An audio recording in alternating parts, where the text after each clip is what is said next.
Hi friends, आज का हमारा टॉपिक है लाइंस एंड एंगल। तो बच्चों हमें जो है इन सारे टॉपिक को वन बाय वन कवर करने हैं। तो टॉपिक नेम है complementary angle, supplementary angle, angles at a point, sum of the angles round a point.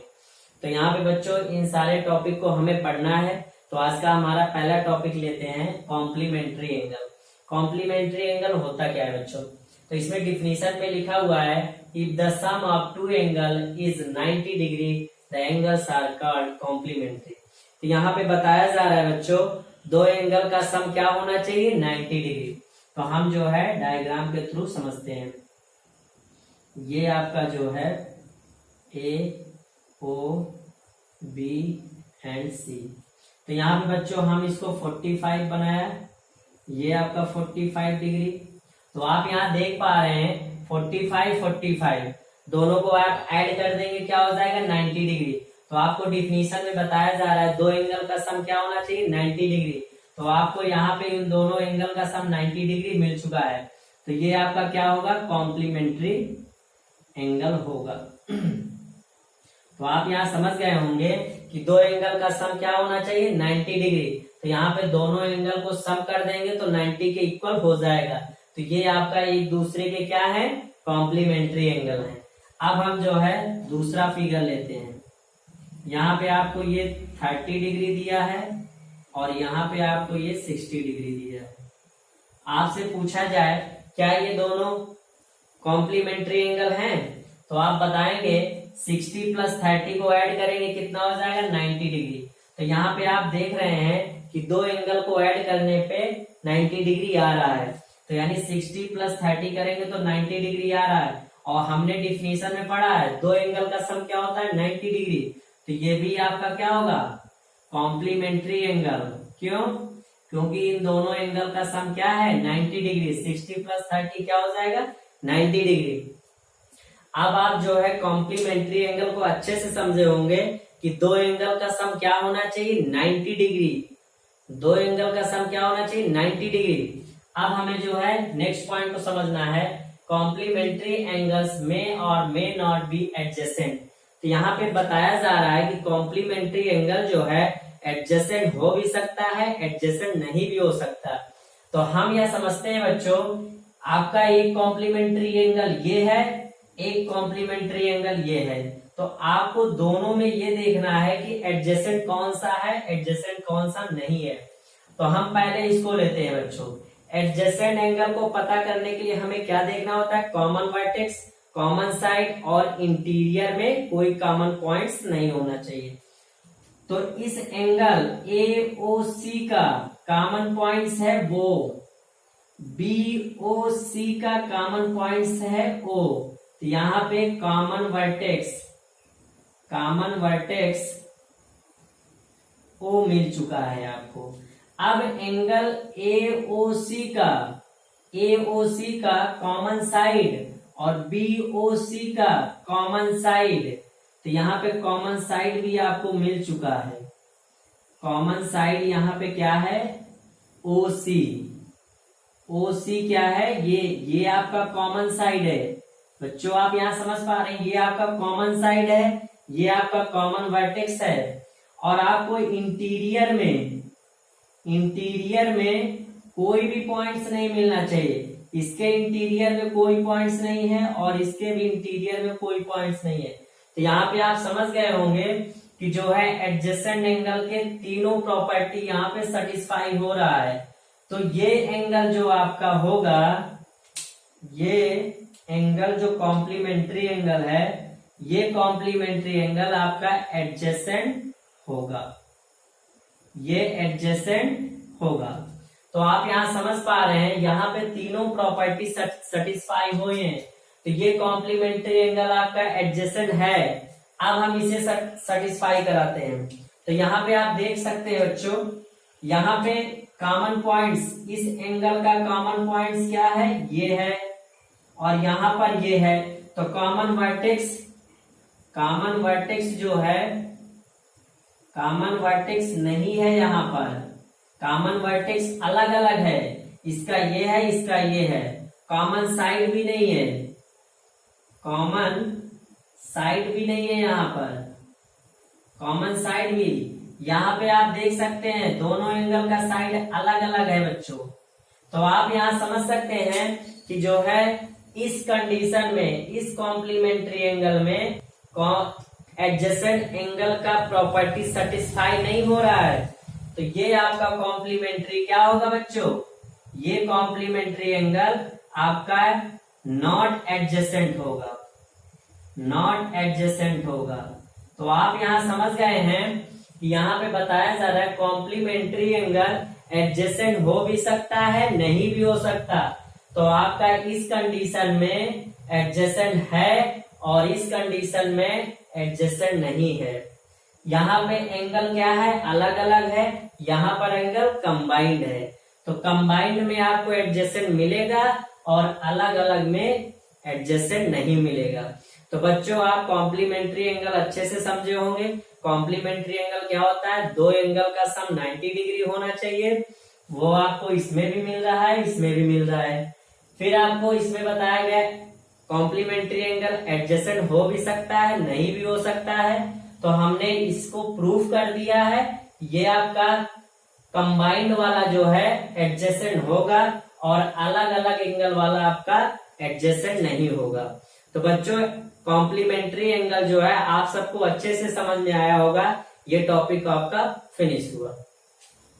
तो बच्चों अब आपका ये नेक्स्ट टॉपिक है सप्लीमेंट्री एंगल क्या होता है। If the sum of two angle is 180 the angles are called supplementary angle. तो यहाँ पे बताया जा रहा है दो एंगल का सम क्या होना चाहिए, 180 डिग्री। तो हम यहाँ पे लेते हैं एक स्ट्रेट लाइन लेते हैं और इससे एक रे निकालते हैं। यहाँ आपका 60 डिग्री बना, यहाँ पे आपका 120 डिग्री बना। ये आपका ए, ये आपका ओ, ये आपका बी, ये आपका सी। तो यहाँ पे बताया जा रहा है बच्चों दो एंगल का सम क्या होना चाहिए, 180। तो 120 और 60 को ऐड कर देंगे तो 180 आएगा। तो ये दोनों एंगल एक दूसरे के क्या है, सप्लीमेंट्री। तो आप इसे कह सकते हैं बच्चों ये एंगल जो है आपका सप्लीमेंट्री है। तो यहाँ पे सप्लीमेंट्री में बताया जा रहा है दो एंगल का सम क्या होना चाहिए, 180 डिग्री। तो 120 और 60 को ऐड करेंगे तो 180 आपका आएगा। अब सेकंड फिगर से हम समझते हैं बच्चों। अब जैसे यहाँ पे आपको दिया गया है ये आपका जो है, ये आपका बच्चा मान लीजिए 60 है और यहाँ पे आपको ये दिया गया है 120। तो आप यहाँ समझ सकते हैं कि आपसे पूछा जाए क्या ये सप्लीमेंट्री एंगल होगा। यहाँ पे ये 60 है, यहाँ पे ये 120 है, इन दोनों को ऐड कर दीजिए 180 होगा। यहाँ पर भी ये सप्लीमेंट्री है और यहाँ पर भी ये सप्लीमेंट्री एंगल होगा। आपको सप्लीमेंट्री में सिर्फ यही देखना है दो एंगल का सम क्या होना चाहिए, 180 डिग्री। 180 डिग्री होता है तो वो आपका सप्लीमेंट्री एंगल है। तो बच्चों आपको यहाँ सप्लीमेंट्री का मीनिंग समझ में आ गया होगा, दो एंगल का सम 180 डिग्री होना चाहिए।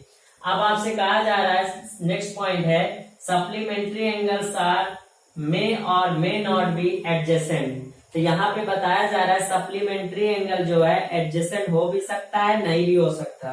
तो आपको एडजेसेंट वाला, अब ये भी, ये आपका सप्लीमेंट्री ये भी है, ये भी सप्लीमेंट्री है, ये भी है। तो आपको यह देखना है एडजेसेंट कौन सा है, एडजेसेंट कौन सा नहीं है। तो यहाँ पे हम इसको फाइंड करते हैं बच्चों। इस एंगल का कॉमन पॉइंट्स ये होगा और इस एंगल का कॉमन पॉइंट्स भी यही होगा। इस एंगल का कॉमन साइड ये हुआ और इस एंगल का कॉमन साइड ये हुआ।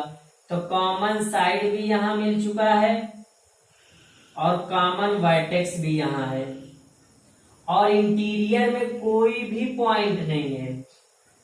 तो बच्चों यहाँ पे आप देख पा रहे हैं कि यहाँ पे तीनों प्रॉपर्टी सेटिस्फाई हो रहा है। कॉमन वर्टेक्स भी है, कॉमन साइड भी है और इंटीरियर में कोई पॉइंट्स भी नहीं। तो ये वाला सप्लीमेंट यानी जो कंबाइंड में एंगल बन रहे हैं, जो कंबाइंड में एंगल बन रहे हैं वो आपका एडजेसेंट होगा, वो एडजेसेंट होगा। तो आप यहाँ देख पा रहे हैं यहाँ पे तीनों प्रॉपर्टी सेटिस्फाई हुआ है। अब यहाँ पे देखिए ये अलग अलग है, इसका वर्टेक्स ये है, इसका वर्टेक्स ये है, तो यहाँ पे कॉमन वर्टेक्स जो है अलग अलग है, कॉमन साइड भी अलग अलग है, यहाँ पे कॉमन साइड है ही नहीं, इसका कॉमन साइड नहीं है, दोनों एंगल का जो है कॉमन साइड यहाँ पे नहीं है, तो ये आपका एडजेसेंट नॉट, यहाँ पे एडजेसेंट नहीं होगा।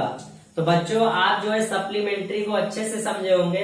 सप्लीमेंट्री एंगल में क्या होता है, दोनों एंगल का सम 180 डिग्री होना चाहिए, और सप्लीमेंट्री एंगल एडजेसेंट हो भी सकता है, नहीं भी हो सकता। जहां पे कंबाइंड होगा एंगल, जब कंबाइंड बनेंगे तो वहां पे एडजेसेंट हो सकता है, और जहां पे अलग अलग रहेगा वहां एडजेसेंट नहीं होगा। तो आप जो है सप्लीमेंट्री कॉन्सेप्ट अच्छे से समझ पाए होंगे। अब हम नेक्स्ट टॉपिक लेते हैं।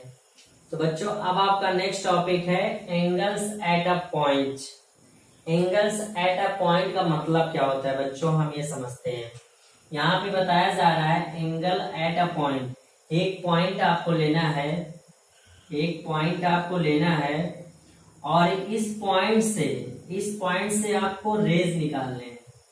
आपने एक रे निकाला, 2, ये 3 और ये 4। तो यहाँ पे आप देख पा रहे हैं इस पॉइंट को हमने O दिया नाम, इसको हमने A, इसको B और इसको C और इसको D। तो बच्चों यहाँ पे बताया जा रहा है एक पॉइंट से जब रे निकलते हैं, एक पॉइंट से हमने 4 रे निकाला, एक पॉइंट से हमने 4 रेज निकाला, और इससे जो एंगल बन रहे हैं, इसके थ्रू जो एंगल बन रहे हैं, इसके थ्रू जो एंगल बन रहे हैं, इसी को हम क्या कहते हैं बच्चों, एंगल्स एट अ पॉइंट। यानी एक पॉइंट के थ्रू जो एंगल बन रहे हैं, एक ही पॉइंट के थ्रू जो एंगल बन रहे हैं, उन्हीं को हम कहते हैं एंगल्स एट अ पॉइंट। तो इस पॉइंट के थ्रू जितनी भी रे निकली हैं, उनसे जो एंगल बन रहे हैं, उन्हीं को हम क्या कहते हैं, एंगल्स एट अ पॉइंट। यानी एंगल जो है इसी पॉइंट पर बने हैं, इसी पॉइंट पर जो है सारे एंगल बने हुए हैं, इस पॉइंट के थ्रू ही सारे एंगल बने हुए हैं। तो आपको जो है एंगल्स एट अ पॉइंट का कॉन्सेप्ट समझ में आ गया होगा कि यहाँ पे बताया जा रहा है एक पॉइंट आपको लेना है, उस पॉइंट से हमने 4 रे निकाला, और उससे जो भी एंगल बने हैं उन्हीं को हम कहते हैं एंगल्स एट अ पॉइंट। तो बच्चों ये आपका कॉन्सेप्ट अच्छे से समझ में आया होगा। अब हम नेक्स्ट टॉपिक ले। तो बच्चों अब आपका ये नेक्स्ट टॉपिक है sum of the angles round a point. तो यहाँ पे बताया जा रहा है कि जो है एक पॉइंट को आपको लेना है, एक पॉइंट को आपको लेना है बच्चों। आपने एक पॉइंट लिया, इस पॉइंट के थ्रू जो है आपको 4 रे निकालना है। हमने 4 रे निकाला, तो ये आपका A, ये B और ये C और ये D और ये O। तो बच्चों यहाँ पे आप देख रहे हैं मैंने O पॉइंट से 4 रे निकाला, और इससे जो एंगल फॉर्म हो रहे हैं, 1 2 3 4। तो एक पॉइंट के थ्रू जो भी एंगल फॉर्म हो रहे हैं, उन सारे एंगल का सम क्या होता है, उन सारे एंगल का सम क्या होगा बच्चों, 360 डिग्री। क्योंकि जब एक पॉइंट के थ्रू जितने भी एंगल बनेंगे, एक पॉइंट से जितनी भी रेज निकलेंगे और उस रेज से जितने भी एंगल बनेंगे, उन सारे एंगल को आप ऐड कर दोगे तो वो किसके इक्वल होगा, 360 डिग्री। तो यहाँ पे बच्चों डिफिनीशन में दिया गया the sum of all the angles at a point each being adjacent to the next is 360 four right angle. तो यहाँ पे बताया जा रहा है बच्चों कि ये आपका एक पॉइंट है, इस पॉइंट से जितने भी रेज निकले हैं, उनसे जो एंगल बन रहे हैं, उन सभी एंगल का सम उन सभी एंगल का सम किसके इक्वल होगा 360। क्योंकि बच्चों आप यहाँ देख सकते हैं, यहाँ से आप पूरा राउंड लगा लीजिए, यहाँ से आप स्टार्ट करिए, यहाँ से हमने स्टार्ट किए, ये देखिए आप पूरा एक राउंड हो रहा है। तो पूरा एक जब राउंड हो जाता है तो वो किसके इक्वल होता है 360 डिग्री। तो यहाँ पे बताया जा रहा है जब एक पॉइंट के थ्रू जब सारे एंगल बने हुए हैं, इस पॉइंट के थ्रू जितने भी एंगल बने हैं उन एंगल का सम क्या होगा 360 के इक्वल। तो आप लिख सकते हैं, यहाँ पे आप लिख सकते हैं बच्चों angle 1 plus angle 2 plus angle 3 plus angle 4 equal to 360 degree. और 360 डिग्री को हम क्या लिख सकते हैं 4 राइट एंगल लिख सकते हैं, क्योंकि इसमें आपको 360 में 490 डिग्री मिलेगा। 360 में 490 डिग्री, तो 90 डिग्री को क्या बोलते हैं राइट एंगल। तो ये आपका इसमें 4 राइट एंगल कह सकते हैं। तो बच्चों यहाँ पे आपको ये समझाया जा रहा है sum of the angle round a point, यानी एक पॉइंट से पूरा राउंड करा दीजिए। एक पॉइंट से पूरा राउंड जब हो जा रहा है, यहाँ पे आप देखिए बच्चों ये आपका पॉइंट है, इससे जो भी रे निकल रहे ये पूरा एक राउंड बना लिया है, जितने भी एंगल बने हुए पूरा राउंड बना लिया है।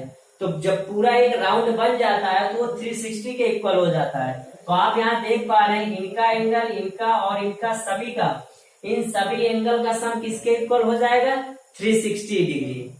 तो बच्चों आपको यह कॉन्सेप्ट अच्छे से समझ में आया होगा कि जब एक पॉइंट से जितने भी एंगल बनते हैं, एक पॉइंट के थ्रू जितने भी एंगल बनेंगे उन सभी एंगल का सम 360 डिग्री के इक्वल होता है।